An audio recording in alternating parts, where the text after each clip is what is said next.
Fala galerinha, beleza? Seja bem-vindo à nossa aula de Física para a primeira série do ensino médio da Rede Estadual de Goiás. Esse é o projeto Seduc em Ação, que tem programas diários com aulas para o ensino médio. E eu sou o professor Fontinelli. Nosso tema de hoje é sobre Lei de Newton, conteúdo importantíssimo para os estudantes da primeira série do ensino médio, beleza? Para você que está preparado para o Enem, fica de olho, olha só.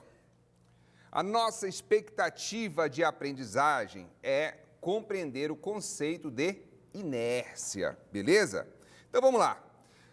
Quando Newton fez seu primeiro volume lá, a sua primeira edição sobre os princípios matemáticos da filosofia natural, que era assim conhecida a física, lá pelo século XVII, século XVIII, o que acontece? Você teve um período que Newton se afastou, ficou isolado numa quarentena de 2 anos devido à peste negra, Só que numa abrangência bem maior, num tempo bem maior do que o que a gente está passando por hoje. E nesse período que ele se afastou, galera, ele produziu os maiores conhecimentos da sua vida, chamados os Anos de Ouro. Foram 2 anos isolados, estudando e pensando como seria a física, como seria a interpretação dessa física, e daí veio as leis de Newton. Beleza? No seu livro, a gente tem mais de 50 teoremas, lemas e leis explicando a natureza, explicando as leis de Newton, que nós resumimos em 3 leis, que são conhecidas as 3 leis de Newton. E a primeira delas, a primeira lei de Newton, é a lei da inércia. O que é a lei da inércia?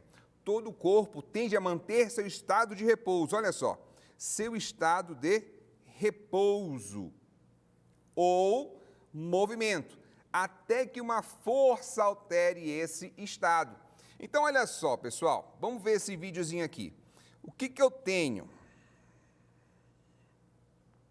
Pois é, Não está indo.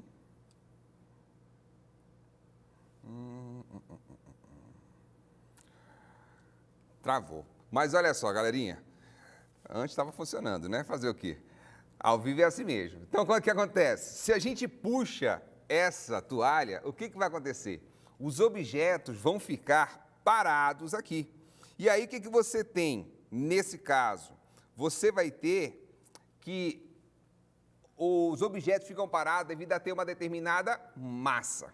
Por exemplo, você está na rua, e vem um menininho no velocípede tentando te atropelar. Lógico que você vai apenas pará-lo.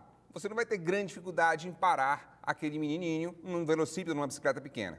Agora, se você está atravessando numa faixa na rua, e aí você vê um ônibus vindo em sua direção, e esse ônibus não para, o que acontece? Você simplesmente coloca a mão para parar, como você fez com o menininho? Não, pessoal? Porque esse ônibus tem uma massa muito grande. Então, como a massa dele é muito alta, você não consegue parar esse cara. Por que você não consegue parar? Porque pela inércia, como ele tem uma certa massa, ele vai tender a continuar em movimento. Se você tivesse força suficiente para pará-lo, aí entra o componente força.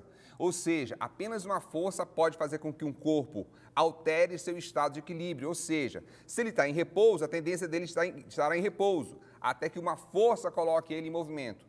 Ou, se ele está em movimento, um corpo pode pará-lo desde que essa força seja o suficiente para fazer isso. Mas a tendência dele vai ser o quê? Continuar em movimento. Aqui nosso outro vídeo seria exatamente sobre uma colisão, não é isso? E a gente sabe que esses tipos de vídeo é justamente para verificar a segurança de um carro. Quando você tem isso, você tem 3 efeitos aí que vão influenciar tentando evitar a inércia. Primeiro, cinto de segurança, E o carro segue com 60 km por hora, quando ele colide com outro carro, o que acontece? Você tende a continuar com 60 km por hora. O que é isso? Inércia. Para que o cinto de segurança vem? Para evitar que você continue, porque se você continuar, você vai bater no para-brisa, vai bater no volante, vai bater no outro carro, tá certo? E aí, consequentemente, vai se ferir. E o cinto de segurança, ele tem 2 partes. Uma parte que é afivelada na altura abaixo da cintura um pouco, e outra que atravessa o seu corpo. Então, essas duas partes do cinto tentam estabilizar o seu corpo na cadeira para você não se machucar. Um outro ponto é a questão do airbag. O que acontece? O airbag ele é disparado, ou seja, uma reação química que acontece, e aí ele é disparado para que você, ao fazer esse movimento, né, devido à batida, faz esse movimento para frente, o que acontece? Você vá no airbag e não se machuque tanto. Lógico, existe um certo impacto, existe, mas ali naquele processo existe uma desaceleração, que a gente vai falar já já na segunda lei. Então, no airbag, ele faz com que ocorra uma desaceleração, sendo que evita você a ter uma contusão mais forte. Fechou? E o terceiro caso de proteção para evitar o efeito da inércia é quando você volta. Quando o cinto segura você, o carro bateu, e aí o cinto segura você e traz você de volta, o que acontece? Pode acontecer, vou ficar aqui de lado para você entender melhor. Aqui nessa região, se você não tiver o encosto aqui atrás da sua cabeça, o que acontece? Você pode fazer isso aqui e quebrar o seu pescoço. Então, por isso, é obrigatório a colocação do encosto no banco atrás da sua cabeça. Beleza? Então, são 3 elementos que tentam evitar o efeito da inércia aí. Fechou? Vamos lá então, galerinha. E aí você vai ter aqui, olha, na segunda lei de Newton, o que é? A lei fundamental da dinâmica. O que é isso, galera? Eu tenho força aplicando aqui nesse bloco, e quando eu desloco esse bloco, quando eu aplico essa força nesse bloco, eu provoco uma aceleração. Ou seja, toda vez que eu tiver uma força sendo aplicada em uma determinada massa, eu vou ter uma aceleração. Cuidado, um detalhe, essa força é uma força resultante, beleza? O que isso quer dizer? Quer dizer que não tenha outras forças aí? Não, pode ter, né? Eu posso ter aqui, por exemplo, força-peso, puxando para o centro da Terra, força normal, que é a superfície, não deixando que esse corpo afunde na superfície, e essas duas forças, estando em equilíbrio, elas acabam se anulando, não é isso? Então, sobra aí só a força F. E nessa força F eu vou ter o quê? O resultado das forças, por isso que é a chamada de força resultante. É o resultado das forças, só sobrou para mim quem? A minha força F. Então, essa força F, quando é aplicada numa determinada massa, provoca uma certa aceleração. Mas, Fontinelli, não poderia ser o contrário? Não poderia ser essa força, ao invés de deslocando o corpo, colocar ele em movimento, seria parando o meu corpo? Poderia, exatamente. Como o meu vídeo não está rodando, mas enfim, olha só. O meu vídeo não está rodando, não vai dar para ver legal como o que eu queria mostrar aqui para vocês. Mas o que acontece? Tem uma garota aqui deslocando um carro. Ela aplica uma determinada força F. Essa é a careta que ela está fazendo, porque ela está fazendo muita força. Ela está aplicando uma força F no carro. E ela consegue deslocar esse carro. Logo, ela consegue provocar uma determinada aceleração nesse carro. Lembra nas nossas primeiras aulas lá que nós falamos de aceleração, né? Primeira aula daqui da TBC de Física foi sobre isso.